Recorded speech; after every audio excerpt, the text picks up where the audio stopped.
जर तुम्ही महिनाभर चहा पिणं बंद केलं, तर तुमच्या शरीरात काय बदल होतो जाणून घेऊया. आपल्या देशात जवळपास 90% लोकांची चहा हे आवडते पेय आहे. सकाळी उठल्यापासून चहाची तलप येते. अनेक जण दिवसाला चहा 10 कप पितात. यामुळे दिवसभर ऊर्जा मिळते असं त्यांचं म्हणणं आहे.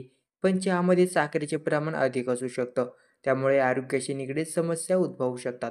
तर या संदर्भातील सविस्तर व्हिडिओ आपण आजच्या व्हिडिओमध्ये जाणून घेऊया. तत्पूर्वी व्हिडिओवर नवीनच असाल तर चॅनलला सबस्क्राईब करा. महिनाभर चहा सोडणं खरं तर एक मोठं आवाहन आहे, पण आरोग्यासाठी तुम्ही मनाशी दृढ निश्चय करू शकता. चहामध्ये साखरेचं प्रमाण अधिक असतं, यामुळे कॅलरीज वाढतात. पण तुम्ही चहा सोडला तर वजन कमी झाल्याचं दिसून येईल. आरोग्य तज्ज्ञाच्या मते चहामध्ये साखरेचं प्रमाण जास्त असतं, ज्यामुळे पचनसंस्थेला हानी पोहोचते. 1 महिना गोड चहा पिणं सोडलं तर तुमची पचनक्रिया सुधारते.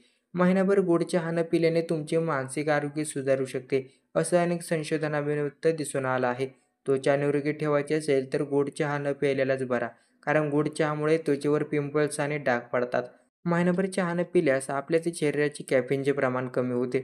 यामुळे आपल्याला गाढ किंवा चांगली झोप मिळते आणि आपल्या शरीरातील ताणही कमी पडतो. तुम्ही महिनाभर गोड चहा प्यायला नाही तर तुम्हाला शरीरात एक वेगळीच ऊर्जा जाणवेल.